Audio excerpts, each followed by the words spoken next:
আমার সামনে উপস্থিত তরুণ ভাই ও বোনেরা, আমি সবাইকে জানাচ্ছি আমার ব্যক্তিগত পক্ষ থেকে সংগ্রামী শুভেচ্ছা অভিনন্দন। প্রিয় ভাইরা, আমাদের আজকে আলোচক রিজাল মালিক তার আলোচনা করেছেন তরুণদের কি করা উচিত, কি বলা উচিত, কি করা উচিত। তরুণদের পক্ষ থেকে কিছু বক্তব্য এসেছে, আমি এই বক্তব্যগুলার নিতে চেষ্টা করব।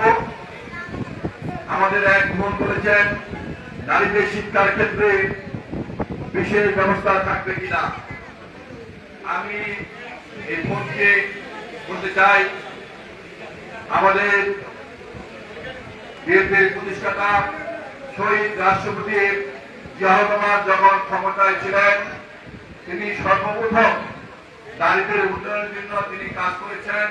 তিনি একটি নারী মন্ত্রণালয় করেছিলেন, নারীদের চাকরির জন্য কোটা সৃষ্টি করেছিলেন এবং নারীদেরকে বিশেষ শিক্ষা ব্যবস্থার জন্য ব্যবস্থা করেছিলেন। পরবর্তীতে সেই নারী মন্ত্রণালয় মহিলা এবং শিশু মন্ত্রণালয় হিসাবে প্রতিষ্ঠিত হয়েছিলেন। আগামী তো যদি আবার আল্লাহর রহমতে বিএনপি ক্ষমতায় আসে, অবশ্যই আমাদের দল নারীদের উন্নয়নের জন্য এবং নারী শিক্ষার জন্য আবার আরো উদ্যোগ নেবে। তরুণদের রাজনীতি সঠিক পথে চালনা করার ব্যবস্থা থাকবে কিনা। আমরা যে কথাটি বলছিলাম, আমাদের পার্টির প্রতিষ্ঠাতা শহীদ রাষ্ট্রপতি জিয়াউর রহমান কিন্তু তরুণদের জন্য, তরুণদেরকে সঠিক পথে চালানোর জন্য তিনি কাজ করেছেন। স্বাধীনতার পরে বাংলাদেশের যুব সমাজ, তরুণ সমাজ ছিল মাদকাসক্ত এবং সকল অপকর্মের সাথে সম্পৃক্ত। স্বাধীনতার পর ৭২ থেকে ৭৫ পর্যন্ত যুব সমাজের কথা শুনলেই, তরুণ সমাজের কথা শুনলেই কিন্তু বাংলাদেশের প্রতি মানুষ আতঙ্কিত হয়ে যেত। পরবর্তী পর্যায়ে ৭৫-এর পথ পরিবর্তনের পরে শহীদ রাষ্ট্রপতি জিয়াউর রহমান যখন ক্ষমতা আসলেন, তিনি কিন্তু এই বাংলাদেশের যুব সমাজকে, তরুণ সমাজকে ঐক্যবদ্ধ করার জন্য তিনি কাজ করেছেন। তিনি বাংলাদেশের যুব মন্ত্রণালয় সৃষ্টি করেছেন, যুব কমপ্লেক্স সৃষ্টি করেছেন। যুব মন্ত্রণালয় এবং যুব কমপ্লেক্সের মাধ্যমে তিনি বেকার যুবদেরকে তিনি পেজ কোর্সের মাধ্যমে 7 মাস, 9 মাস, 12 মাস একটি কোর্সের মাধ্যমে তিনি শিক্ষা দিয়ে তাদেরকে প্রয়োজন হলে ব্যাংক থেকে ঋণ দিয়ে তিনি তাদেরকে কর্মরত করার সুযোগ করেছেন। এই কোর্স যারা শিখেছেন তাদেরকে বিদেশে পাঠানোর জন্য তিনি ব্যবস্থা করেছিলেন। এমনি ভাবে কিন্তু তরুণদেরকে তিনি সঠিক পথে আনার চেষ্টা করেছিলেন। তিনি সারা বাংলাদেশে তরুণদেরকে সঠিক পথে চালানোর জন্য তিনি কিন্তু ফাইনাল ফুটবল লিগ প্রতিষ্ঠা করেছিলেন, যেন তরুণরা কোনো বাজে আড্ডা যেতে না পারে। ফাইনাল ফুটবল লিগ হতো এই আন্তঃ জেলা স্কুল ফুটবল টুর্নামেন্ট প্রতিষ্ঠা করেছিলেন। তখন কিন্তু বিভিন্ন স্কুলে স্কুলে ফুটবল প্রতিষ্ঠিত হতো এবং সেখান থেকে তরুণরা কিন্তু ফুটবল খেলা হিসেবে প্রতিষ্ঠিত হতো। পরবর্তী পর্যায়ে বিভিন্ন ডিভিশনে তারা ফুটবল খেলেন। এভাবে কিন্তু আমাদের নেতা শহীদ রাষ্ট্রপতি জিয়াউর রহমান তরুণদেরকে ঐক্যবদ্ধ করার জন্য, তরুণদেরকে সঠিক পথে চালানোর জন্য কাজ করেছিলেন।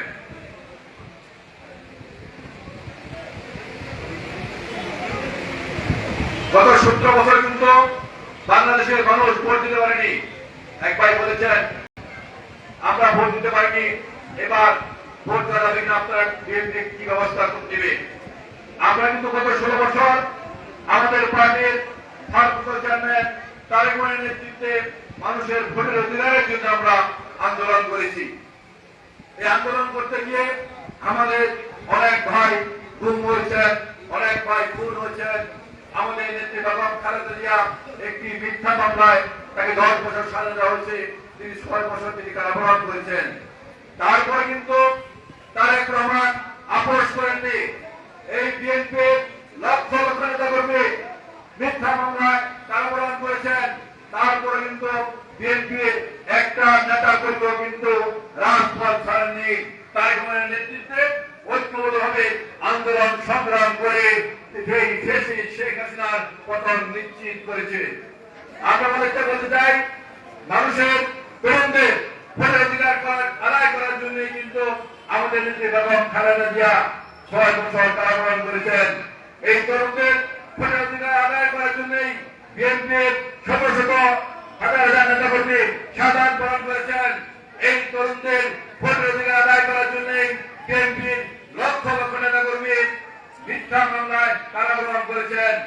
আজকে পরিষ্কার ভাষায় বলতে চাই, এই তরুণদের ভোটের অধিকার আদায়ের জন্য যদি প্রয়োজন হয় আবারও লক্ষ লক্ষ নেতা কর্মী কারাগারে যেতে প্রস্তুত রয়েছে।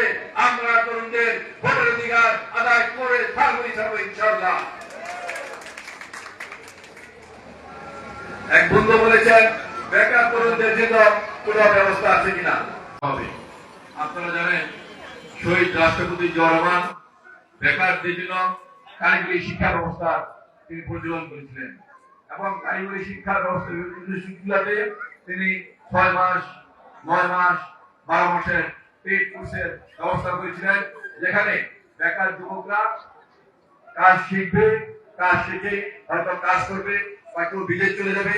কেউ যদি এই কাজ শিখে ব্যবসা করতে চায় তাকে ব্যাংক থেকে খুব সহজে ঋণ দেওয়ার ব্যবস্থা করবে। এমনি ভাবে কিন্তু শহীদ রাষ্ট্রপতি জিয়াউর রহমান এই বেকারদের কর্মের সুযোগ করে দিয়েছিলেন। আমরা মনে করি আগামীতে যদি বিএনপি ক্ষমতায় আসে আবারও আমরা সেই বেকারদের জন্য এই ব্যবস্থাগুলো আরো দ্বিগুণ হারে বাড়িয়ে দেওয়ার চেষ্টা করব ইনশাআল্লাহ। এক ভাই বলেছেন, মাদক সন্ত্রাস মুক্ত করে জন্য কি ব্যবস্থা নেবেন। আমাদের নেতা বিএনপির ভারপ্রাপ্ত চেয়ারম্যান তারেক রহমান পরিষ্কার ভাষায় বলেছেন, সন্ত্রাসীদের চাঁদাবাজদের কোন দল নেই, রাজনৈতিক দল নেই, তারা কোন রাজনৈতিক দলের কর্মী হতে পারে না। তাদের একটাই পেশা নেশা, তারা চাঁদাবাজি করবে, তারা সন্ত্রাস করবে, তারা মাদকের ব্যবসা করবে। তাই মনে করে বিএনপি মাদককে, সন্ত্রাসকে, চাঁদাবাজকে কখনো প্রশ্রয় দেয় নাই, কখনো প্রশ্রয় দেবে না। আপনারা দেখেছেন গত 1 বছর চাঁদাবাজের অভিযোগে বিএনপি থেকে কয়েক হাজার কর্মীকে বহিষ্কার করা হয়েছে, পদ থেকে অব্যাহতি দেওয়া হয়েছে। আমাদের দল সরকার গঠন করে নাই, আমরা সরকারে নাই। যদি আমাদের এই সরকারে থাকে, জনগণ যদি আমাদেরকে ভোট দিয়ে আগামী নির্বাচনে ক্ষমতা আসার সুযোগ দেয়, আমরা পরিষ্কার ভাষায় বলতে চাই, বিএনপি এই মাদক মুক্ত করবে, বিএনপি চাঁদা মুক্ত করবে, বিএনপি সন্ত্রাস মুক্ত করবে। কারণ তখন বিএনপি ক্ষমতা থাকবে, এই চাঁদাবাজদের বিরুদ্ধে, এই সন্ত্রাসীদের বিরুদ্ধে, এই মাদককারীদের বিরুদ্ধে ব্যবস্থা নেবে ইনশাআল্লাহ। ইনশাআল্লাহ এই ঢাকা সহ সারা বাংলাদেশে যেভাবে গত 16 বছর মাদকের একটি রাজ্য পরিণত হয়েছে, চাঁদাবাজদের অনেক রাজ্য পরিণত হয়েছে এবং সন্ত্রাসীদের একটি রাজত্ব পরিণত হয়েছে, ইনশাআল্লাহ বিএনপি ক্ষমতা আসলে তারেক রহমানের নেতৃত্বে আমরা এই মাদক ব্যবসা, চাঁদাবাজ এবং সন্ত্রাসীদের আমরা উচ্ছেদ করবো ইনশাআল্লাহ।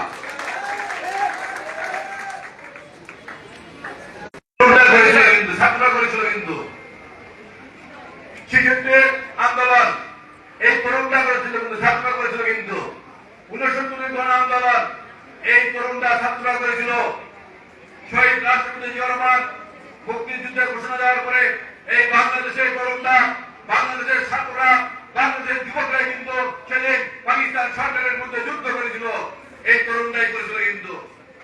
এরশাদ যখন ক্ষমতা আসলেন জোর করে বসল যে এই এরশাদের মধ্যে বেগম খালেদা জিয়ার সাথে থেকে এই তরুণরাই কিন্তু, ছাত্ররা কিন্তু এরশাদের মধ্যে আন্দোলন করেছিলেন। এই শেখ হাসিনার মধ্যে এই তরুণরাই আন্দোলন করেছিলেন। আমরা মনে করি এই রাজনীতিতে তরুণদের ভূমিকা সবচেয়ে বেশি। তরুণরা রাজনীতি করবেন, রাজনীতিবিদদেরকে সঠিক পথে চালানোর জন্য সহায়তা করবেন। এই তরুণরা এই যেটা তরুণদের ভূমিকা রাখতে হবে সবচেয়ে বেশি। কারিগরি শিক্ষা ব্যবস্থা কি হবে বা কি ব্যবস্থা হবে, যে কথাটি বলছিলাম, আমাদের নেতা শহীদ রাষ্ট্রপতি জিয়াউর রহমান কিন্তু এই কারিগরি শিক্ষক ছাত্রদেরকে উৎসাহিত করেছিলেন এই শিক্ষা ব্যবস্থার জন্য। জনগণ আমলে কিন্তু বিভিন্ন জেলায় কারিগরি শিক্ষা প্রতিষ্ঠান প্রতিষ্ঠিত হয়েছে। পরবর্তী পর্যায়ে বেগম খালেদা জিয়ার আমলে এটা বিস্তার লাভ করেছে।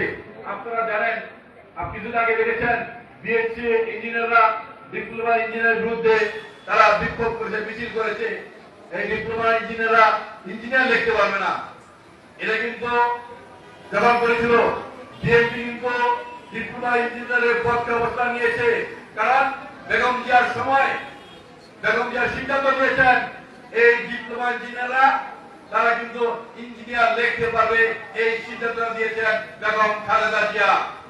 তাই আমি মনে করি এই কারিগরি ব্যবস্থার জন্য বিএনপি আগেও কাজ করেছিল, ভবিষ্যতে এই কারিগরি শিক্ষা ব্যবস্থার জন্য কাজ করবে। সাথী বন্ধুরা, আজকে আমরা বলতে চাই, আমরা দীর্ঘ 16 বছর মানুষের ভোটের অধিকারের জন্য কাজ করেছি। আমরা আন্দোলন সংগ্রাম করে তারেক রহমানের নেতৃত্বে ঐক্যবদ্ধ হয়ে বাংলাদেশের প্রতিটি মানুষ এই ফ্যাসিস্ট সরকারের বিরুদ্ধে আন্দোলন করে ফ্যাসিস্টকে থেকে আমরা মুক্ত হয়েছি। আমরা আশা করি আগামী বছর ফেব্রুয়ারি মাসে একটি নির্বাচন হবে। এই নির্বাচন কয়েকটি দল, কয়েকটি গোষ্ঠী চাচ্ছে না, নির্বাচন বানচাল করতে চায়। এর একটি কারণ হলো এই দলটি জানে নির্বাচন হলে তারা ক্ষমতায় আসতে পারবে না। এই দলটির আপনার সোশ্যাল মিডিয়ায় দেখবেন একটি দল বলে, আমরা আওয়ামী লীগকে দেখেছি, বিএনপিকে দেখছি, এবার নতুন একটি দলকে দেখতে চাই।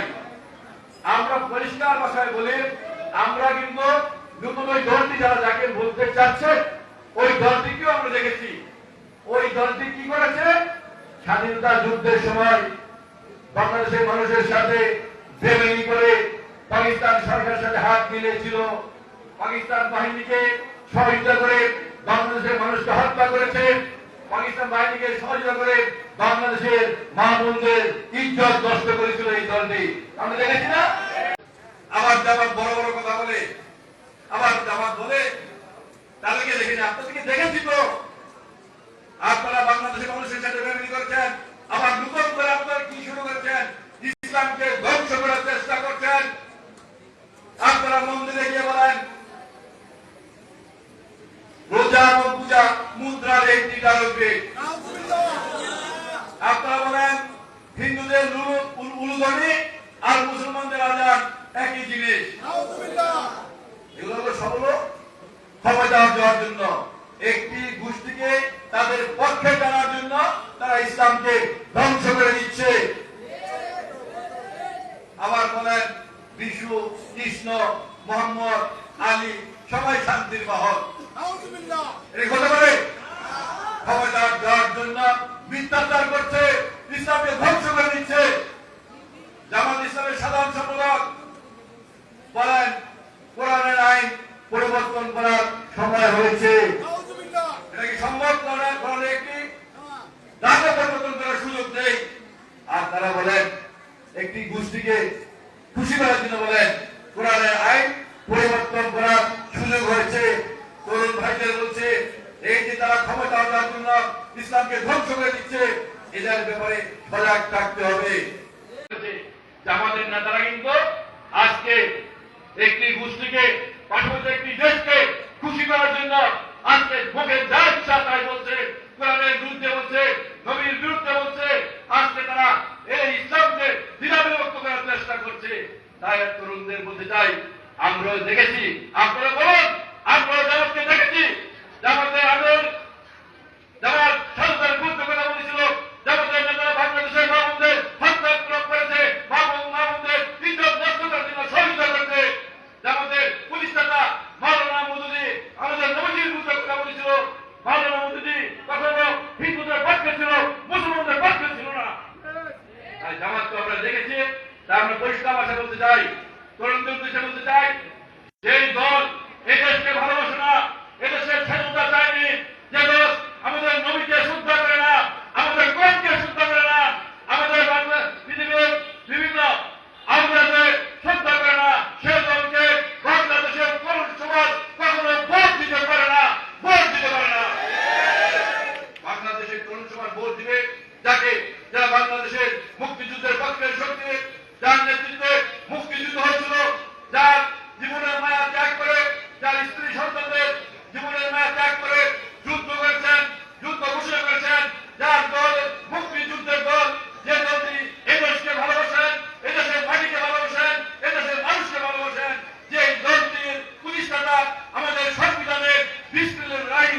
আহ্বান থাকবে আপনারা সেই দলটিকে বেছে নেন, যে দলটি এই দেশকে ভালোবাসে, যে দলটি আমাদের ইসলাম ধর্মকে ভালোবাসে।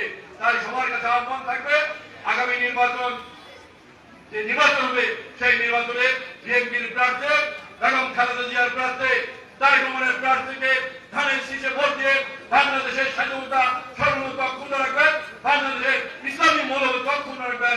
সেই প্রত্যয় ব্যক্ত করে সবাইকে সংগ্রামী অভিনন্দন জানিয়ে আমি আমার বক্তব্য শেষ করছি। খোদা হাফেজ। বাংলাদেশ জিন্দাবাদ, বাংলাদেশ জাতীয়তাবাদী।